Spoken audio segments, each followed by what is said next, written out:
Un meteorit va caure a la Terra i va fer una explosió de tal tipus, un impacte de tal manera que va crear un núvol, una pols que va cobrir tot el planeta, no entrava el Sol, i així va arribar la mort de tots els dinosaures. Ara no es tracta d'un meteorit que cau damunt de la Terra, sinó és un virus que penetra invisiblement i que es tracta d'un perill que afecta a tota la humanitat.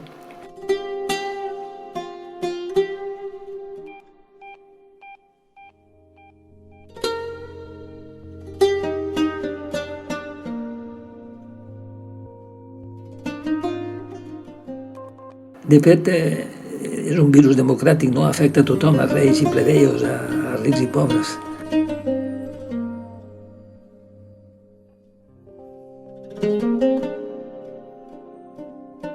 És una experiència molt impressionant de cara al nivell particular de cadascú. Som nosaltres que ens enfrontem amb nosaltres mateixos, amb la por de l'exterior.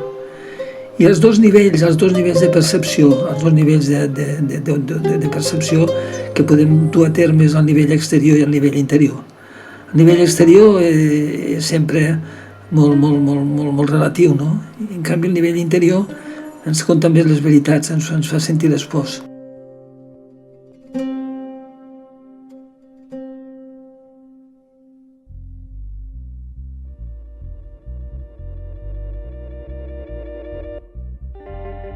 Hi ha una connexió, no?, entre dins i fora, entre fora i dins, i ara és un moment de practicar-ho.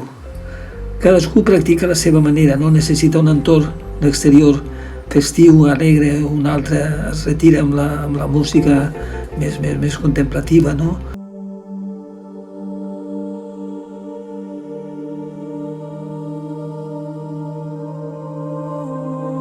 I mentrestant estem dins a casa. Stay at home. Aquesta és la consigna que estan donant tots els governs, totes les autoritats sanitàries, que quedem a casa, no?, per evitar el contagi. I clar, llavors la casa es converteix en el nostre entorn, no?, en un exterior molt peculiar.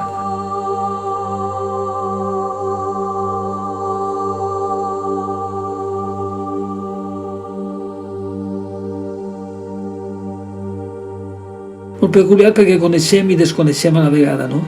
Ara els racons, els espais, els mobles, tot el que teníem, ho reobservem. O pintem la casa, l'arreglem, canviem, o simplement dormim.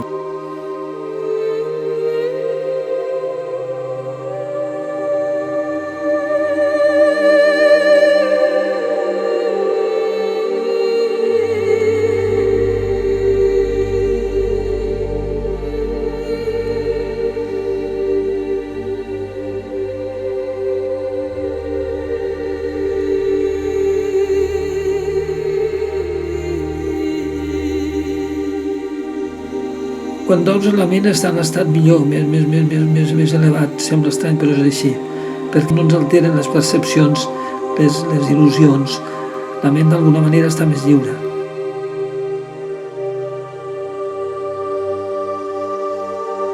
I tornem a despertar, tornem a sortir a l'espai, a un espai tancat, amb l'angoixa i també l'ansietat que pot provocar, no?, en unes persones més que unes altres.